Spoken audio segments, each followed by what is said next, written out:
Gua nggak yakin RK punya full throttle gitu ngelawan Anies di Jakarta, nggak yakin gua. At the end kan kalau kayak gini tuh menang kalah kan. Bahasanya gini, RK itu lebih mungkin menang di Jabar apa di Jakarta sih? Jadi Jabar lah gitu kan. Iya.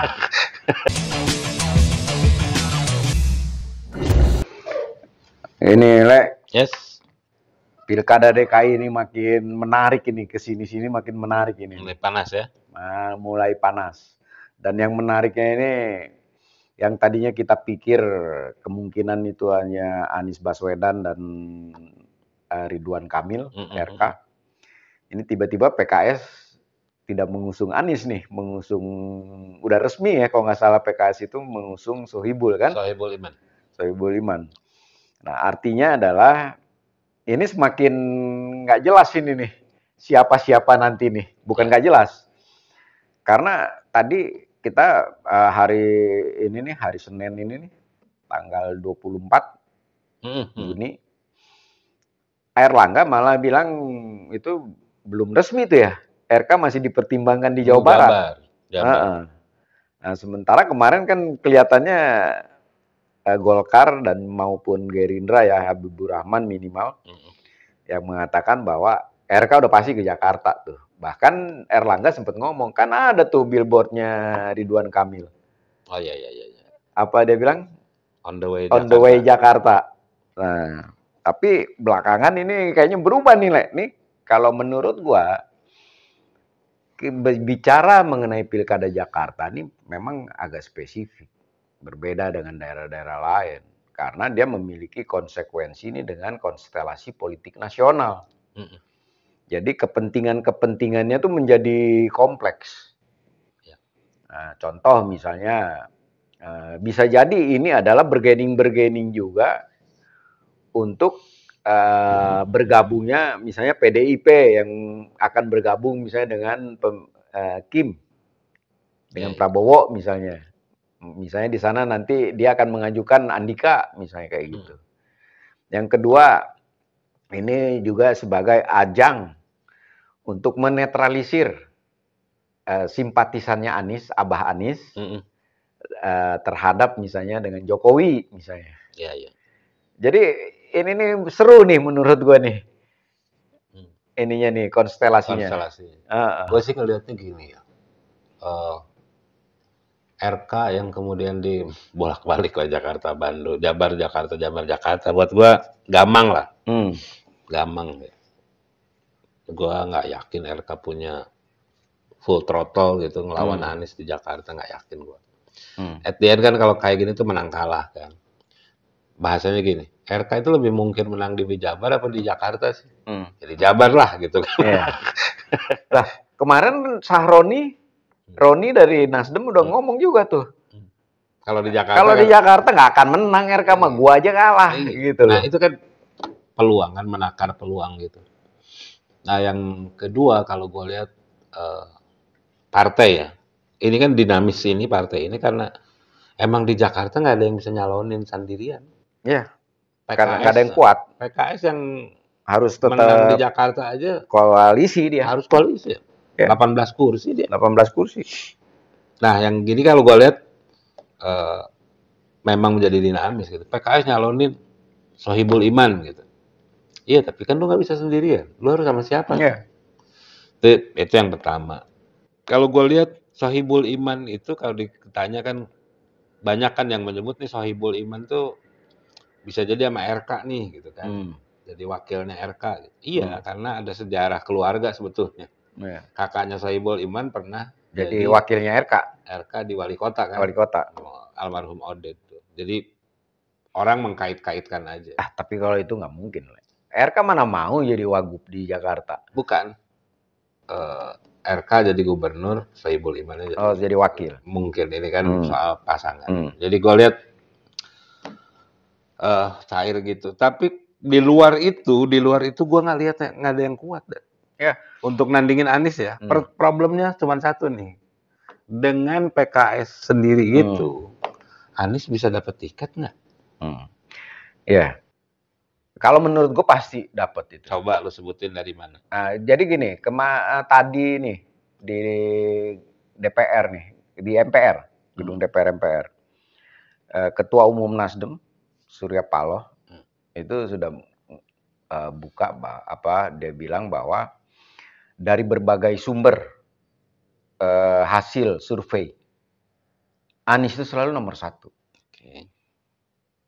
Artinya adalah kemungkinan besar Nasdem itu akan. Nasdem berapa kursi? 10 kan? Ya. Jakarta 10 atau 11 ya, lupa. 10 kursi. 10 kursi.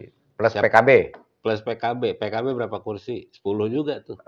Hitungan gue. 20 kursi masih kurang. Ya. Butuh 1 lagi. 1 lagi. Ya. Ya memang kita harus lihat nanti itu dinamikanya kayak apa. Tetapi ini kalau kita bicara yang kans yang akan memenangkan, pasti itu dilirik tuh. Contoh misalnya ini, PDI menurut gua dia tidak ada alternatif lain dia selain Anies. Mendukung Anies. Oh, kalau PDI masuk itu keren. Bukan keren ya, artinya kuat banget. Kuat Anies. Sekali. Nah, yang menarik menurut gua gini, dari pilkada ini jangan lagi kita mengaca kepada pilpres lah. Lo tahu nggak lo kemarin itu pilpres 2024 itu kita tuh dijebak. Itu disuruh itu bingung itu selalu soal wakil. Ya kan, wakil presiden. Iya. Padahal nggak penting itu wakil tuh. Nah, di Jakarta nggak lagi ngapain lagi kita berpikir soal wakil atau apa. Di mana-mana wakil kalau di sistem pemerintahan kita yang namanya wakil ya tidak berfungsi. Even di Amerika. Oh iya. Bagian gunting pita. Iya, ya artinya kita nggak usah lagi ini para elit ini. Ada di Indonesia. Siapa? Wakil pernah keren. Apa? JK. Oh iya, JK. Satu-satunya yang berbeda itu. Zaman SBY, zaman Jokowi. Dia bermainkan peranan penting ya. Makanya cukup 1 periode presidennya. Presidennya merasa tersaingi. Iya. Terus. Nah, jadi menurut gua ini nggak usah lagi kita berpikir wakil gitu tuh. Berpikirnya soal siapa kandidat gubernur. Nah, menurut lo ini kenapa PKS ini kan sama Anies nih hubungannya nih luar biasa. Jadi, tapi tiba-tiba begitu di Jakarta dia nyalonin sendiri. Atau jangan-jangan di last minute ya nggak jadi Sohibul. Bisa jadi, tapi kan dalam politik itu apa istilahnya ya? Tidak ada yang pasti. Kayak main catur. Jadi kayak misalkan ini, kemungkinan apa sih yang terjadi? PKS itu sempat ngasih hint kan. Kalau Anies dicalonkan oleh partai lain, karena PKS adalah pemenang pilek, berarti PKS wakilnya boleh dong dari PKS. Sementara semua orang, termasuk partai-partai menganggap, lah bukannya Anies dari PKS gitu kan. Iya kan? Karena persepsinya kan begitu kan. Jadi PKS itu mengatakan, ya kalau Anies dimunculkan oleh Nasdem, oleh PKB gitu, berarti gue boleh dong ngajuin wakilnya, gitu kan. Artinya diajuinnya Sohibul Iman ini boleh jadi bargaining di situ tuh. Iya. Dia minta, ya udahlah kalau gue mau dukung sama gue ya Anies Sohibul Iman gitu kan. Istilahnya kan gitu kan. Iya. Ini untuk menepis misalnya ada sosok Andika segala macam. Itu yang pertama. Yang kedua, ini yang dikhawatirkan oleh para pendukung Anies sebetulnya. Dikhawatirkan bahwa karena santer bahwa PKS ini digoda oleh Kim nih. Bahwa bukan Kim lah, ada yang menggoda PKS bahwa lu jangan dukung Anies deh. Pilihan lu adalah gabung sama Kim atau lu nyalon sendiri. Pokoknya jangan dukung Anies. Dengan iming-iming 2 kursi di menteri. Nah, orang kemudian dari gara-gara rumor ini mikir, wah PKS tergoda nih.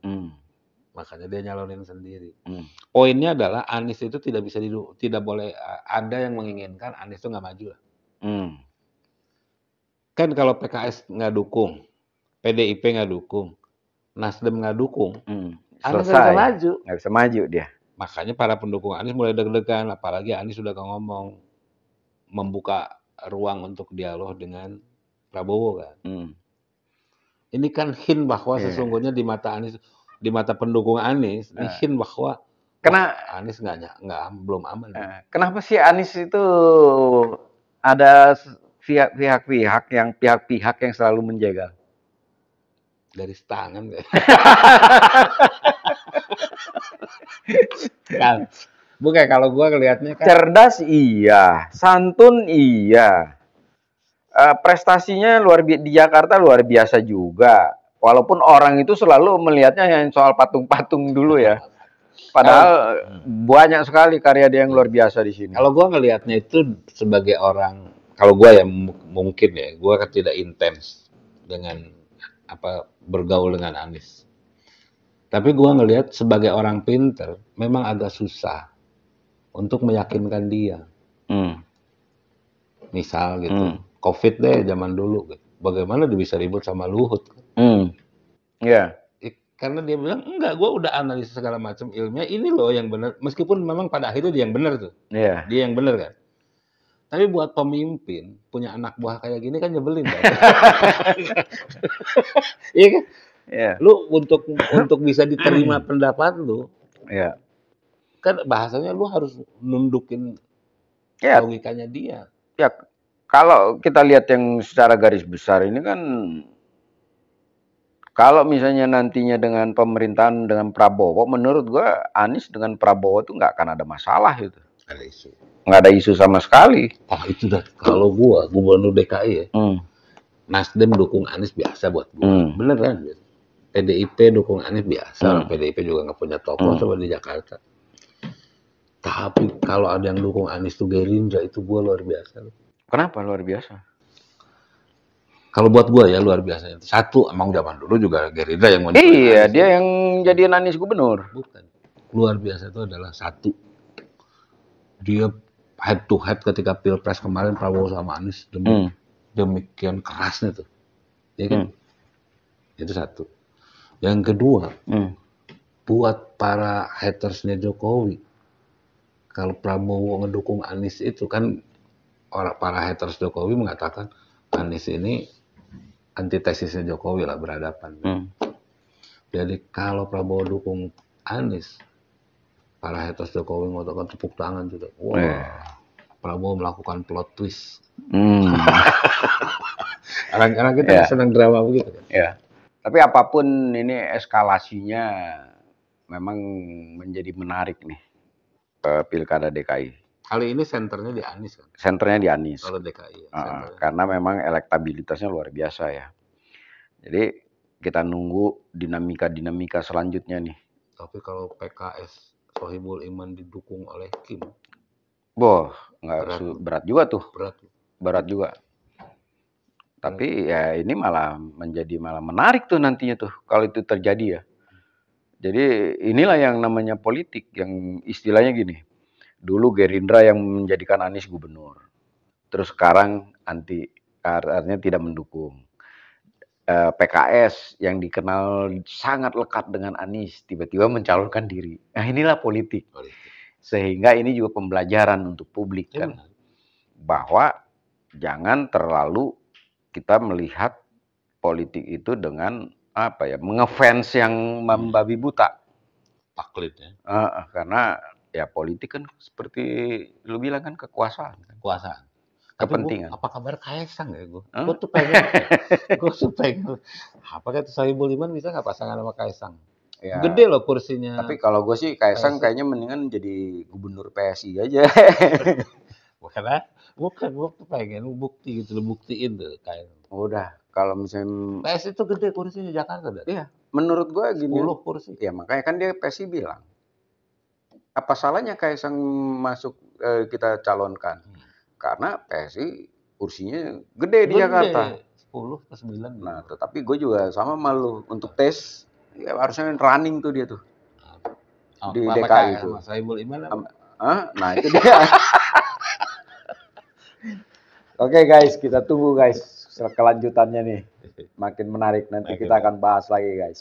Saya bangga, saya resah, saya Indonesia. Kalian